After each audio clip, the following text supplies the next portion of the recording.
Ikipe ya Rayon Sport yaje ku rutonde rw'amakipe afite abafana benshi nyuma y'uko bakoze lisite y'amakipe aboneka mu bihugu bitanu bya hano muri Afurika, harimo igihugu cy'u Rwanda, hakaza igihugu cya Congo, hakaza igihugu cya Tanzania, hakaza igihugu cya Kenya, hakaza icy'u Burundi ndetse n'igihugu cya Uganda.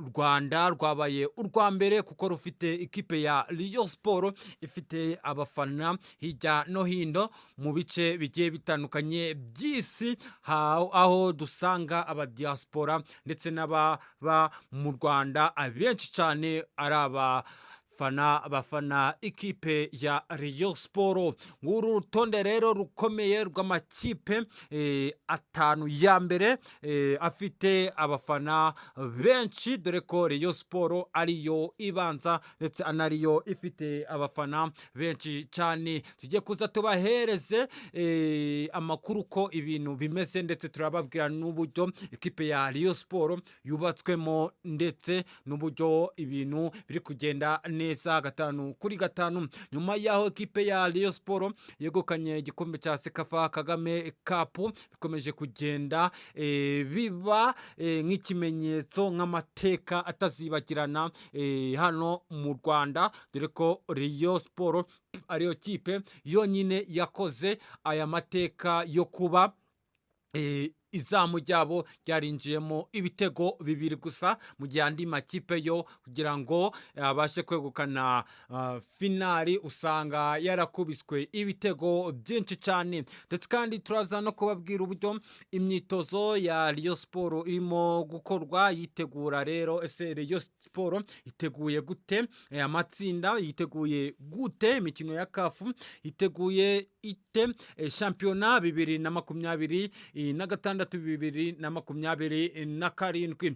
Ese umutoza Haringingo Francis ni igiki ateganyiriza abakunzi b'ikipe ya Ruhago, by'umwihariko abakunzi b'ikipe ya Rayon Sport, dore ko Rayon Sport ariyo kipe yonyine dukunda kandi namwe mukunda. Niyo mpamvu rero tuhagezaho update zose zo mu kipe ya Rayon Sport, aho perezida w'ikipe ya Rayon Sport Murenzi Abdulayi yatangaje amagambo akomeye cyane kuri Ferwafa ku cyemezo bafashe cyo kuba uriya mukino rwose bawusubika. Ni ibintu bitari kugenda byumvikana neza kuko icyemezo cyo cyarangije gufatwa. Ndetse kandi turaza kwinjira no mu tuntu n'utundi mu kipe ya Rayon Sport, tubazanire amakuru yose gatanu kuri gatanu. Ni Rayon 50 ikomeje kukugezaho amakuru yizewe kandi azira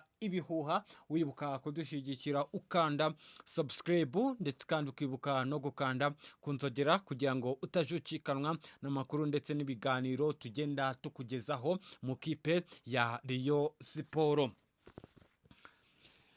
Ikipe ya Rayon Sport yagaragaye ku rutonde rw'amakipe afite abafana benshi, ndetse by'umwihariko murabizi mu Rwanda ko Rayon Sport kuzuza stade Amahoro ari ibintu byayo, kuko abafana ifite hanze bo bonyine baramutse baje bose bakabona amatike, stade Amahoro yakuzura, ndetse yamara no kuzura n'abandi bakaba baja hanze. Ukumva ko rero iyi kipe ya Rayon Sport niyo kipe ya mbere ndetse no muri Afurika, niyo kipe ya mbere ifite abafana benshi, haba mu badiaspora ndetse n'abanyagihugu. Rayon Sport aho hose igiye ifiteyo abafana. Aho rero tugiye kubabwira liste y'urutonde rw'amakipe afite abafana benshi mu bihugu bitanu twababwiye.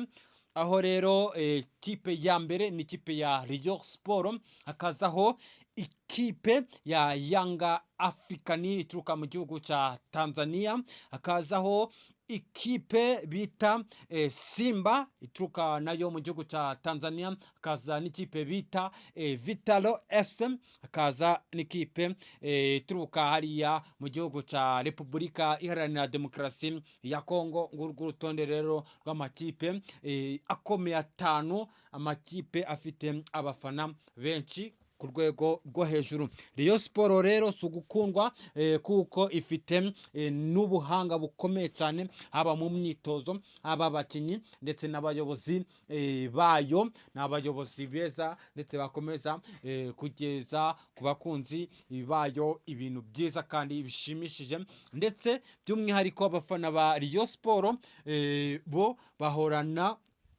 ikintu bise amateka, bahorana utuntu tw'udusha dutandukanye, ndetse kandi n'ikimenyimenyi ni uko abakunzi ba Rayon Sport iyo ikipe itsinzwe ntabwo by'umwihariko ntabwo ako kanya bahita bayivaho, ahubwo bakomeza bakayirwaza. Niyo mpamvu rero Rayon Sport itazigera ibura abafana habe na gatoya, kuko n'abana ndetse n'abasaza nabo bose bagenda bavuga ikipe ya Rayon Sport amateka yakoze, ndetse na n'ubu ngubu iracyayakora. ukumva ko rero Rayon Sport ni ikipe y'ubukombe, ni ikipe y'abakunzi ba ruhago hano mu gihugu cy'u Rwanda, ndetse n'abadiaspora baturuka mu mpande enye z'isi, ku migabane yose yo mu isi.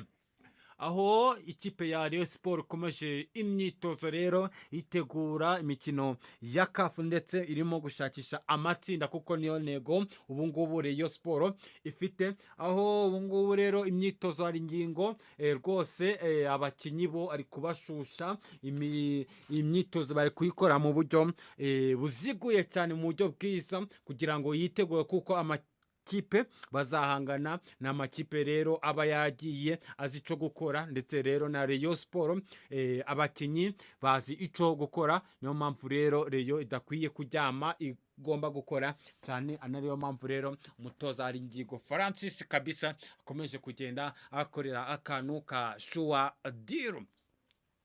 Aho kandi rero ikipe ya Rayon Sport ibintu bigikomeje, ndetse kandi abafana ba Rayon Sport dore ko dufite umukino mu kwa 9 mugomba kwitegura mukishusha, kuko tugiye mu rugamba rukomeye cyane, tugiye mu bintu byo guhangana, ndetse amatsinda rero tugomba kuyashakisha. Aho rero abakinnyi bameze neza, ndetse n'abarwayi nabo bari gukomeza kwitabwaho cyane, kugira ngo iyo mikino izagere ubuzima buzira umuze. niyo mpamvu rero Rayon Sport izahora ari Rayon Sport. Ni Rayon 50 ikomeje kukugezaho amakuru yizewe kandi azira ibihuha. wibuka kudushyigikira ukanda subscribe, ndetse kandi ukibuka no gukanda kunzogera kugira ngo utacucikanwa